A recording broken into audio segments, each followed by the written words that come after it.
Hi sewing friends, welcome to my sewing room. My name is Beth, and if you're new, welcome. Today I want to work with some pieces that were given to me, sort of a hand-me-down from one of my YouTube friends. I received some stacks of these pieces from a quilt that someone had not quite completed, and it was a bit of a mystery to me how I was going to put them together. There was a stack with like this one with all different colors. There was the stack at the bottom with the light colors on each end, one stack with the light color in the middle, and then of course that stack with the light colored strips, the cream and white strips. So I tried to puzzle this quilt together, trying to figure out where the pieces were intended to go, and I had to make a decision. So since most of the stacks, the 4 stacks, were very even, for example, the one I'm putting out here only uses one of the strips with the white centerpiece, and then it uses 2 of the other strips, and then it does not use the strip that has all of the different colors. So I could have made a quilt using these pieces. The quilt blocks would look like that. I moved things around quite a bit before filming, trying to decide how I was going to put this quilt together. Other than making blocks, I also lined up that quilt block using, instead of 5 pieces, there's sort of that 5th piece is between each of the blocks, sort of making a column. So that was one way, but I ended up with this cross shape, and the design appealed to me, and so that is the one that I'll be putting together today.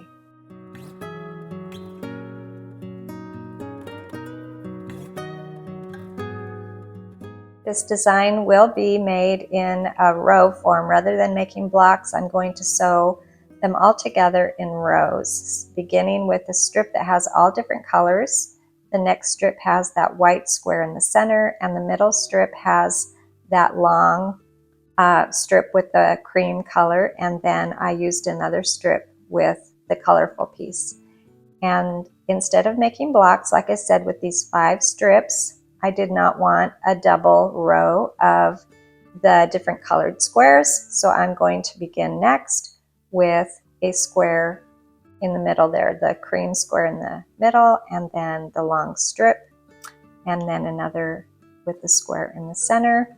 And I'll continue putting my quilt together. Rather than making it in quilt squares, I will be sewing my quilt together in long columns.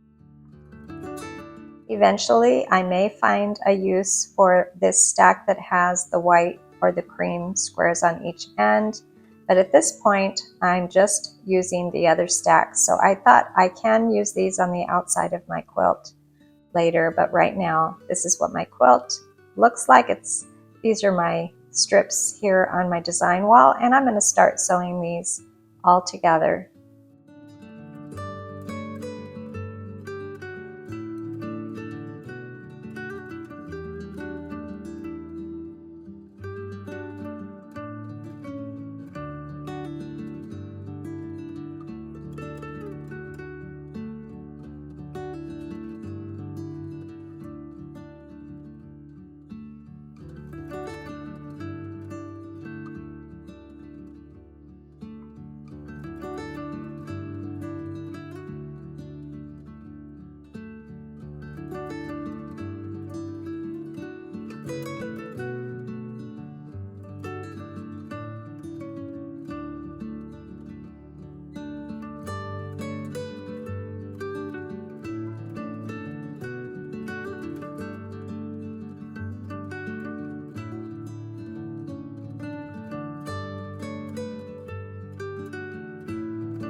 now that I have the first 5 strips together, I'm going to begin the design with the top of that cross shape.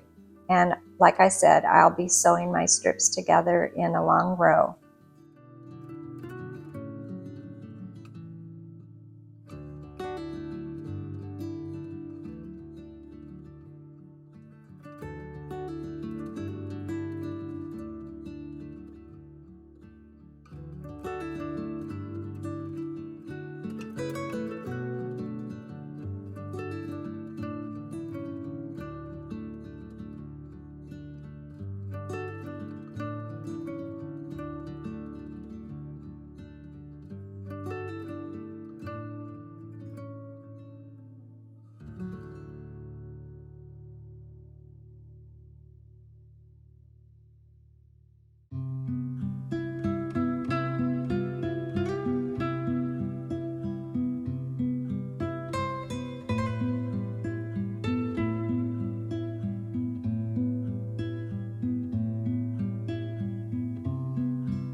These strips were fun to sew together. I did not do a lot of thinking as I was going along, and I did not count how many of these cross blocks I would get. It was kind of an adventure to find out how many I would be able to accumulate with all of these strips. So I began with 3 cross designs in each column, and when I was done, I ended up with 4 columns of 5 of those crosses.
I still have some more strips of squares and these leftover quilting pieces, so I may get my little quilt here to be a little bit bigger. Right now it measures about 40 by 45.